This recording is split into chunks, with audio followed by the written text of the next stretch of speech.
नमस्कार दोस्तों, मैं राजेश दुदानी एडवोकेट आज आपके साथ एक बहुत ही महत्वपूर्ण टॉपिक के ऊपर डिस्कस करने जा रहा हूं। उसका नाम है ओथ, यानी कि शपथ का कोर्ट में क्या महत्व है।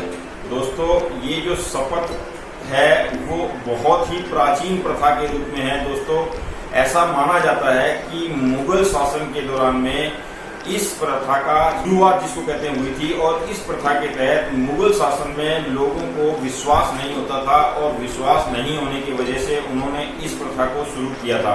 यानी ये माना जाता है कि मुगल शासक अपने शासनकाल के दौरान में जब किसी केस की सुनवाई करते थे तो उन्हें लगता था कि सामने वाला झूठ बोल रहा है, और उस झूठ बोलने के कारण उन्होंने इसको एक धर्म ग्रंथ के ऊपर में हाथ रखवाकर और जो है शपथ दिलवाकर फिर उसकी गवाही लेनी शुरू की थी। दोस्तों, इस तरह की प्रथा के तहत ये एक दरबारी प्रथा थी, इसका कोई कानून उन्होंने नहीं बनाया था, और उसमें फिर उन्होंने ये निश्चय या डिसाइड किया था कि जिस धर्म का जो भी ग्रंथ है उसके ऊपर में उससे हाथ रखवा के अगर उससे शपथ ली जाएगी तो वो व्यक्ति झूठ नहीं बोलेगा, ऐसी उनकी मान्यता थी। और उसी के तहत उन्होंने हिंदू धर्म के लोगों को गीता के रूप में, और अन्य जैसे क्रिश्चियन या ईसाई हैं तो उनके लिए बाइबल, और मोहम्मडन्स हैं तो उनके लिए कुरान इत्यादि का जो है उन्होंने सहारा लिया, ताकि कोई भी व्यक्ति उस पर हाथ रख के अगर कोई शपथ लेगा तो वो झूठ नहीं बोलेगा।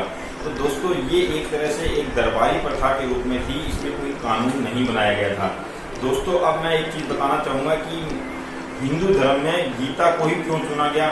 ऐसा माना जाता है कि गीता एक ऐसा ग्रंथ है जो एक ही बना है, यानी वो अलग अलग किसी व्यक्ति ने अलग अलग तरह से नहीं उसको प्रिंट किया है, वो एक ही है, सिंगल वन है। क्योंकि जैसे रामायण है तो रामायण भी धार्मिक ग्रंथ में ही आता है, लेकिन रामायण को लिखने के कई ऐसे लिखी गई है, यानी कई विद्वानों ने इसको अपने अपने ढंग से लिखा है, तो ये कई उसमें रूपों में है, इसलिए इसको जो है नहीं चुना होगा ऐसा माना जाता है। और गीता एक ही है, इसलिए उसको चुना गया है ताकि उसके ऊपर हाथ रख के शपथ दिलाई जा सके। दोस्तों, उसके बाद में जब ब्रिटिश शासन काल आया तो 1873 में इंडियन ओथ एक्ट के नाम से एक एक्ट प्रसारित किया गया, और उस एक्ट के तहत में इसको कानून बनाया गया, और कानून के तहत में हिंदू के लिए गीता का सहारा लिया गया, उसी तरह से मोहम्मडन्स के लिए कुरान, और क्रिश्चियन आदि के लिए बाइबल, या फिर अन्य कोई धर्म है तो उसके लिए उस धर्म से रिलेटेड जो भी उनका ग्रंथ है उसका सहारा लिया गया। यानी उस पर हाथ रख के शपथ लेने के बाद ही उसको कोर्ट में गवाही देने के लिए ऑथराइज किया जाता था, यानी वो गवाही देने के लिए कोर्ट में प्रस्तुत होता था। दोस्तों, ये प्रथा ब्रिटिश काल से चली आ रही थी कि गीता पे हाथ रख के जो है शपथ ली जाए, यानी गीता पे अगर हाथ रख के आपने शपथ ली है तो आप जो है कोर्ट के सामने झूठ नहीं बोलेंगे।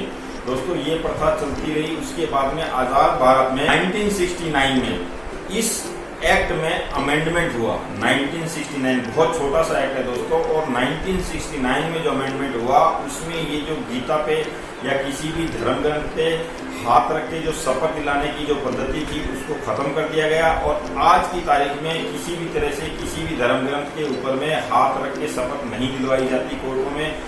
जैसा कि हमारे को हिंदी फिल्मों में देखने को मिलता है कि गीता पे हाथ रख के शपथ दिलवाई जा रही है, लेकिन ऐसा प्रैक्टिकली नहीं है। आज के तारीख में 1969 के बाद में जब से इसमें अमेंड हुआ है, कोई भी गीता पे हाथ रख के या किसी भी धर्म ग्रंथ पे हाथ रख के शपथ नहीं दिलाई जाती। दोस्तों, आज के समय में सिर्फ और सिर्फ ईश्वर के नाम पे शपथ दिलाई जाती है, किसी भी धर्म ग्रंथ को हाथ रख के नहीं दिलाई जाती। यानी जो शपथ लेता है वो ये सिर्फ इतना ही कहता है कि मैं ईश्वर की शपथ लेता हूँ कि मैं जो कुछ कहूँगा सच कहूँगा, सच के सिवा कुछ नहीं कहूँगा, ईश्वर मेरी सहायता करे। यानी इसके अलावा कोई धर्म ग्रंथ या किसी भी तरह की बुक के ऊपर में हाथ रख के शपथ नहीं दिलवाई जाती। दोस्तों, इसमें मैं एक बात बताना चाहूँगा कि जो कम उम्र के बच्चे होते हैं, यानी 10-12 साल के जो बच्चे होते हैं, उनको शपथ नहीं दिलवाई जाती, क्योंकि उनकी ऐसा माना जाता है कि वो खुद ही भगवान का रूप होते हैं, और इसलिए उनको जो है ऑन ओथ शपथ दे के फिर गवाही नहीं दिलवाई जाती। ये एक बहुत बड़ा अपवाद ये भी है दोस्तों कि जो अपराधी होता है, जो क्रिमिनल केसेस में जो इन्वॉल्व होता है, उस व्यक्ति को भी गवाही के टाइम में, गवाही के दौरान शपथ नहीं दिलवाई जाती। और उसका कारण जो है दोस्तों वो है कि जो एक बहुत बड़ा कहावत है कि डॉक्ट्रिन ऑफ सेल्फ इंक्रिमिनेशन, यानी किसी भी अपराधी को आप उसके खिलाफ बोलने के लिए मजबूर नहीं कर सकते, और ये अगर आप उसको खिलाफ बोलने के लिए मजबूर करते हो तो वो नेचुरल जस्टिस के खिलाफ जाता है। इसलिए दोस्तों उससे जो है गवाही के समय शपथ नहीं ली जाती, यानी उससे किसी भी तरह की शपथ नहीं दिलवाई जा सकती। और वो शपथ इसलिए भी होती है कि दोस्तों जो गवाही के दौरान में शपथ ली जाती है, वो अगर कोई व्यक्ति झूठी गवाही देता है तो सेक्शन 193 आईपीसी के तहत में 7 साल की सजा का प्रावधान है इसमें। अगर कोई व्यक्ति ऑन रिकॉर्ड शपथ के ऊपर में झूठी गवाही देता है कोर्ट में, तो दोस्तों आईपीसी सेक्शन 193 में 7 साल की सजा का प्रावधान है।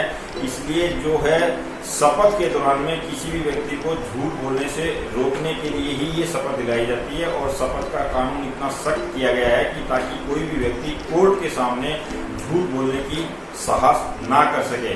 और इसलिए अपराधी को इस चीज से अलग रखा गया है, क्योंकि अगर उसमें ये चीज लगती है तो फिर वो जो है अलग से सजा का प्रावधान उसके लिए हो जाएगा। और उसमें फिर उसको अपने मजबूर करना पड़ जाता है कि भी आप अपनी खिलाफ ही गवाही दें। तो इस तरह से अपराधी और बच्चे को इससे अलग रखा गया है। बाकी गवाही के दौरान में आप अगर झूठ बोलते हैं तो 7 साल की सजा का प्रावधान किया गया है। तो दोस्तों ये था ओथ और उसके प्रभाव के बारे में। अगले वीडियो में फिर किसी नए टॉपिक के साथ मिलेंगे, तब तक के लिए नमस्कार।